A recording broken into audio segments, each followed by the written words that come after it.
একটি প্রিন্টার আপনারা কিভাবে ওয়াইফাই সেটআপ করবেন Epson এর 3250 প্রিন্টার। তো প্রথমে আপনারা পাওয়ার বাটনটি ক্লিক করবেন। পাওয়ার অন করার পর এখানে আপনারা দেখুন যে ওয়াইফাই এবং আই বাটন যে বাটন আছে এই দুইটাকে আপনারা 3 সেকেন্ড প্রেস করে ধরে রাখবেন। তো 3 সেকেন্ড প্রেস করে ধরে রাখার পর দেখুন ওয়াইফাই দুইটা লাইট কিন্তু বিল্ট ইন করছে। তো বিল্ট ইন করার পর আপনারা একটা সময় দেখবেন যে এই লাইটটা একটা লাইটে আপনার একটা জায়গায় এসে ফিক্সড হয়ে যাবে। ফিক্সড হয়ে যাওয়ার পর এখান থেকে আপনারা যে পরে এখন আমার হচ্ছে যে যখন আপনারা এটা ফিক্সড হয়ে যাবে এতক্ষণ পর্যন্ত আপনারা ওয়েট করবেন। ওয়েট করার পর এখান থেকে আপনারা পাসওয়ার্ডটা বের করতে হবে। ওয়াইফাই এর পাসওয়ার্ড 3250 যে প্রিন্টারের যে ওয়াইফাই আছে সেই ওয়াইফাই পাসওয়ার্ডটি আপনাদেরকে বের করতে হবে। তো কিভাবে বের করবেন দেখুন এখানে কিন্তু অলরেডি ফিক্সড হয়ে গিয়েছে। এবার হচ্ছে যে আমাদের পাসওয়ার্ডটা বের করতে হবে। তো আমরা পাসওয়ার্ডটা বের করব 3210 প্রিন্টারের। এখন এখান থেকে এখানে দেখুন আপনার একটা আই বাটন অপশন আছে। ওয়াইফাই এর পাশের বাটনটি হচ্ছে যে আই বাটন। তো এই আই বাটনটিকে আপনারা 7 সেকেন্ড প্রেস করে ধরে রাখবেন। 7 সেকেন্ড প্রেস করে ধরে রাখার পর এখান থেকে দেখবেন আপনারা একটি পাসওয়ার্ড বের হবে। তো প্রথমে আমি প্রিন্টারে কিছু কাগজ দিয়ে নিচ্ছি, কারণ প্রিন্ট বের হবে, ওই প্রিন্টের ভিতরে আপনার পাসওয়ার্ডটি লেখা থাকবে। তো এবার আমি আই বাটনটি 7 সেকেন্ড চেপে ধরব। তো আমি প্রিন্টারের এই আই বাটনটি চেপে ধরছি, আপনারা চেপে ধরবেন। আমি প্রিন্টারের আই বাটনটি প্রায় 7 সেকেন্ডের মতো চেপে ধরার পর দেখুন পাওয়ার বাটনটির যে লাইটটা সেই লাইটটা কিন্তু বিল্ট-ইন করছে।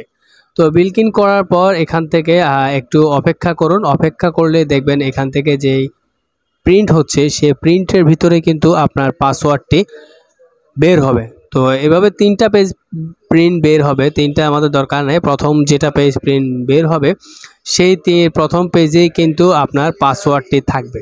তো দেখতে পাচ্ছেন যে পাসওয়ার্ডটি বের হচ্ছে। আমি প্রিন্টটি বের হলে আমি পাসওয়ার্ডটি আপনাদেরকে দেখিয়ে দেব যে কোথায় পাসওয়ার্ড বের হয়েছে এবং আমি কিভাবে আপনারা ওয়াইফাই সেটআপ করবেন আপনাদের মোবাইলে এবং কিভাবে মোবাইল দিয়ে প্রিন্ট করবেন সেটিও আমি আপনাদেরকে দেখিয়ে দেব। পুরো ভিডিওটি আপনারা মনোযোগ সহকারে দেখতে থাকুন। তো দেখুন প্রিন্টটি অলরেডি কমপ্লিট হয়ে গিয়েছে। প্রিন্ট কমপ্লিট হয়ে যাওয়ার পর এখান থেকে দেখুন পাসওয়ার্ড নামে একটা অপশান আছে। দেখুন এই যে পাসওয়ার্ড, এই যে পাসওয়ার্ডটি, এই পাসওয়ার্ডটা এখন আমরা বের করেছি। পাসওয়ার্ডটি বের করার পর এখন এই পাসওয়ার্ডটিকে আপনারা যত্ন সহকারে রেখে দেবেন, অথবা পরবর্তীতে আপনারা সেমভাবেই কিন্তু আপনারা পাসওয়ার্ডটি বের করতে পারবেন। তো এবার আমি চলে যাব সরাসরি মোবাইলে। তো মোবাইলে আসার পর এখানে লিখবো যে আমি গুগল প্লে স্টোরে যাব। প্লে স্টোরে গিয়ে Epson আই প্রিন্টে ক্লিক করব। Epson আই প্রিন্ট লেখার পর এখানে দেখুন Epson আই প্রিন্টটি চলে আসছে। নিচে আমি Epson আই প্রিন্টের এটা থেকে আমরা ইনস্টল করে নেব।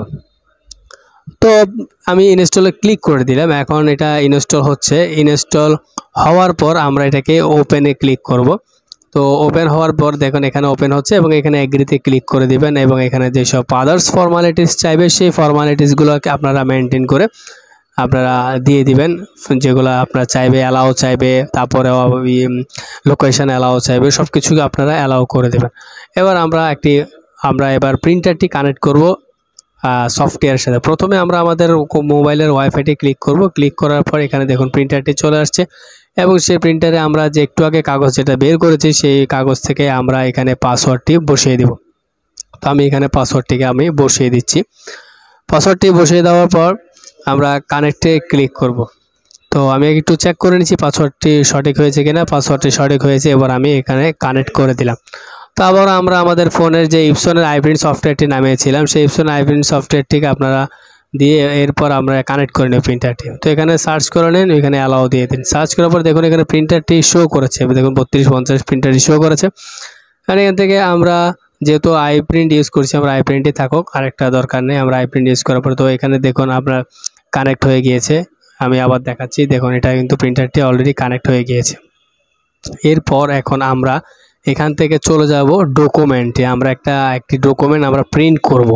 তো সেই ডকুমেন্টে এখন আমরা প্রিন্ট কিভাবে করছি দেখুন। আমি ডকুমেন্টে ক্লিক করলাম। ডকুমেন্টে ক্লিক করে আমি সামহাউ যে কোনো একটা আমি নিচ্ছি। নেওয়ার পর এখান থেকে তো এখানে দেখুন প্রথমে আপনারা সাইজ করে নেবেন আপনাদের কার কি সাইজ দরকার। এখন এটা কিন্তু A4 সাইজে নাই, এটা একটা অন্য সাইজে আছে। আমরা যেহেতু A4 সাইজ প্রিন্ট করব সেক্ষেত্রে আমরা সাইজে ক্লিক করব, পেপার সাইজে ক্লিক করব। পেপার সাইজে ক্লিক করার পর এখানে দেখুন A4 সাইজ আছে, তো আমি A4 সাইজটাতে ক্লিক করলাম। A4 সাইজে ক্লিক করব, আমি ডানে ক্লিক করে দিলাম। এরপর একটু অপশন আছে, সেটা হচ্ছে প্রিন্ট কোয়ালিটি। এখানে হাই দেওয়া আছে, আপনারা স্ট্যান্ডার্ড দিবেন। হাই দিলে হয় কি একটু স্লো হয়, প্রিন্ট কোয়ালিটি হেভি হয়, আর স্ট্যান্ডার্ড দিলে নর্মাল যেভাবে আসে সেভাবেই হয় এবং খুব দ্রুত প্রিন্ট হয়। এখন আপনারা দ্রুত প্রিন্ট করে আপনারা এখানে ডান দিয়ে দেন, এবং ডান দিয়ে দেওয়ার পর এখান থেকে আপনারা ওকেতে ক্লিক করে দেবেন। তো দেখুন প্রিন্টটি কিন্তু হয়ে যাচ্ছে। প্রিন্ট এইভাবেই কিন্তু আসলে প্রিন্ট করতে পারবেন আপনারা। এখানে কিন্তু প্রিন্ট হয়ে গেছে, একটু ধৈর্য সহকারে অপেক্ষা করুন যে প্রিন্টে হচ্ছে। আমি সেই প্রিন্টটি আমি আপনাদেরকে দেখাচ্ছি যে কি প্রিন্ট হচ্ছে।